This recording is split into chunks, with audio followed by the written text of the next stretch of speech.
Assalamualaikum warahmatullahi wabarakatuh.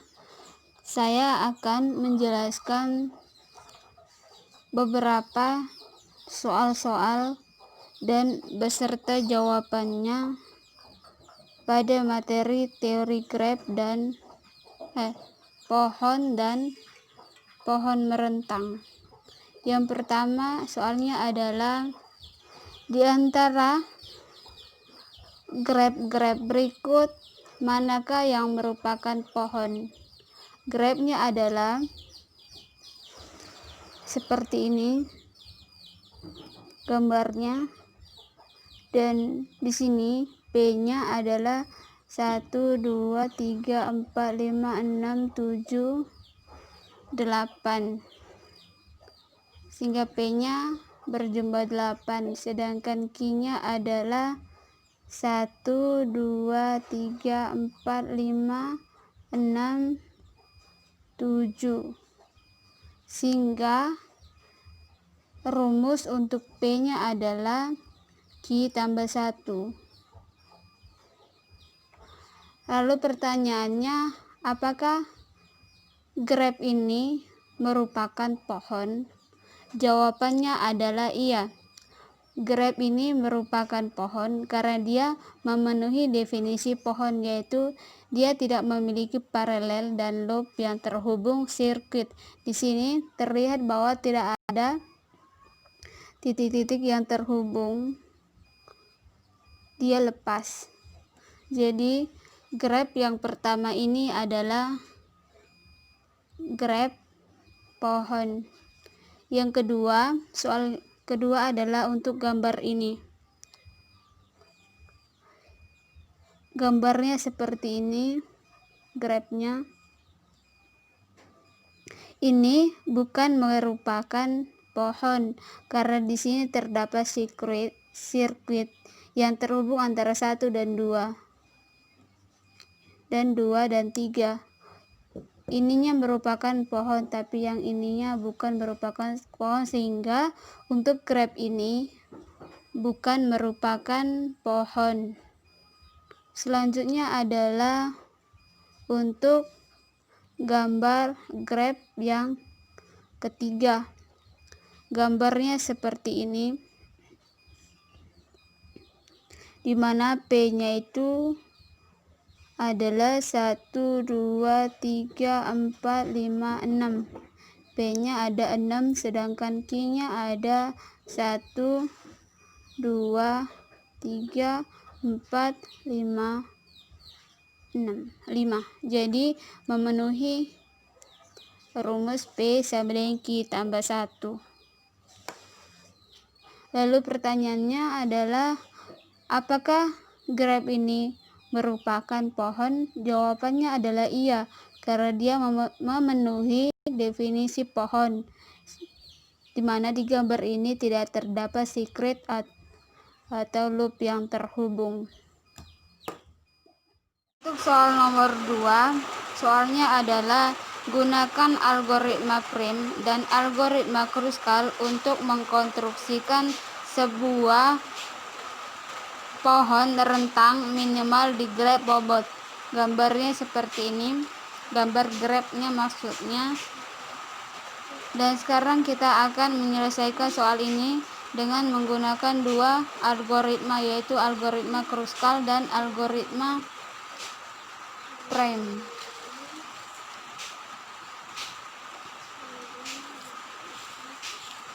Untuk langkah awal dalam menentukan algoritma prime, yang kita lihat dulu adalah bobot terkecil pada sisinya. Kita ambil di sini adalah sisi 1,2 yang bobotnya adalah 8, karena bobot terkecil di sini adalah 8. Maka gambarnya seperti ini. Kita ikuti gambar sebelumnya. Yang kedua adalah langkah keduanya adalah 1,4. Kenapa kita pilih 1,4? Karena dalam aturan algoritma prime itu, selain dia mempunyai bobot terkecil, sisi pada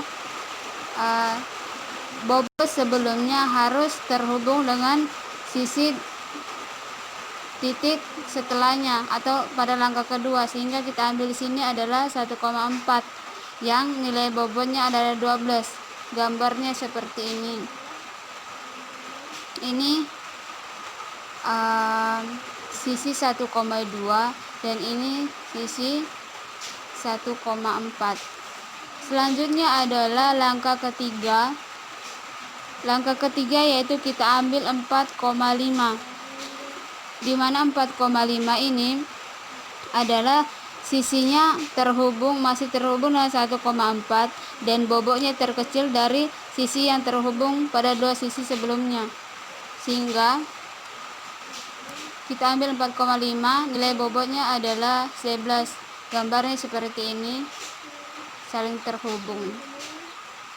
Langkah keempat adalah pada sisi 5,6 dengan nilai bobot 10. Penjelasannya masih sama dan gambarnya seperti ini. Terus selanjutnya adalah langkah kelima dengan sisi 6,3 dengan nilai bobot 13. Gambarnya seperti ini. Ini seperti ini kan, 6,3 itu ada di sini, nilai bobotnya 13. Ini tadi sambungan dari sini 5,6, sehingga kita ambil bobot terkecil pada sisinya, dan di sini kan terhubung pada 3 sisi. Ini 4, kita ambil yang terkecil 13. Selanjutnya adalah sisi 5,8. 5,8 itu terletaknya di sini. Dan ini adalah bobot terkecil pada sisinya kita ambil. Sehingga untuk langkah ke-6 dengan sisi 5,8 dan 15, gambarnya seperti ini. Gambar grafiknya maksudnya. Terus untuk langkah selanjutnya adalah langkah ke-7 dengan sisi 8,9 dengan bobot 9. Kita ambil dari sini tadi. Ini tadi lanjut. Ini karena ini paling kecil antara sisinya, yang terdekat dengan sisinya, maka kita ambil 8,9 dengan nilai bobot 9. Gambarnya seperti ini.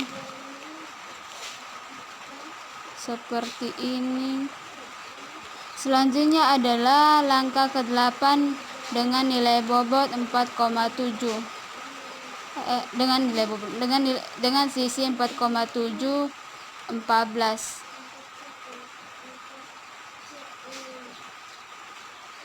Bobotnya dalam apanya seperti ini, sehingga ini sudah merupakan pohon terentang dari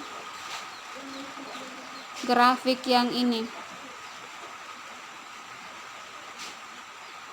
Yang perlu kita ketahui dari algoritma prime adalah untuk langkah awal kita menggunakan bobot terkecil pada sisi-sisinya. Terus untuk selanjutnya kita masih mengambil bobot terkecil pada sisi, tapi sisi titiknya harus terhubung pada titik-titik sisi pertama. Untuk selanjutnya adalah algoritma Kruskal.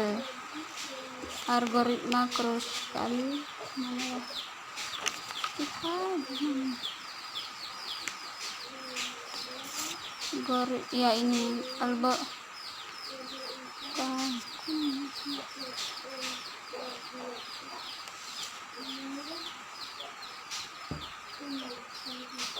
untuk algoritma Kruskal yang perlu kita ketahui adalah untuk mencari sisinya itu harus dari nilai bobot yang terkecil,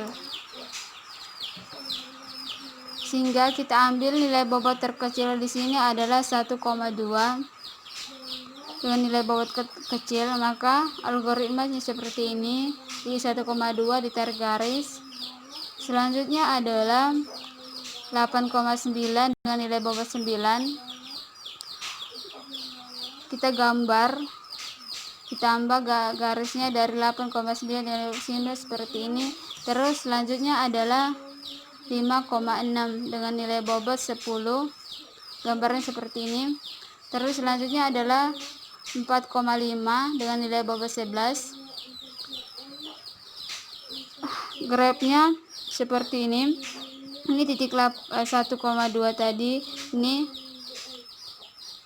8,9 dengan nilai bobot 10, ini 5,6 dengan nilai bobot 10, ini 4,5 dengan nilai bobot 11. Dan selanjutnya adalah 1,4 dengan nilai bobot 12. Gambarnya seperti ini, dilanjutkan seperti yang tadi, ditarik garisnya saja. Terus 3,6 dengan nilai bobot 13, gambarnya seperti ini. Terus 4,7 dengan nilai bobot 14, gambarnya seperti ini.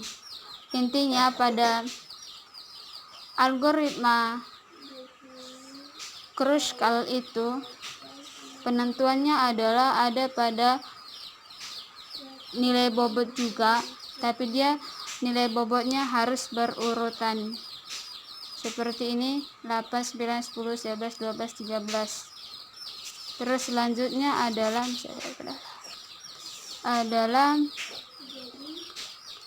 titik 5,8 dengan nilai bobot 11, gambarnya seperti ini.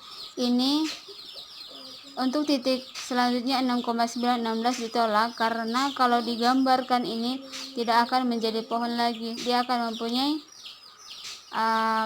paralel atau sirkuit, sehingga dia bukan merupakan pohon. Makanya untuk titik 6,9, 2,3, 7,8 dan 2,5 ini ditolak karena tadi kalau misalnya digambarkan pada graf, dia akan menghasilkan graf yang mengandung sirkuit atau paralel. Sekian penjelasan dari saya, kurang dan lebihnya mohon maaf. Assalamualaikum warahmatullahi wabarakatuh.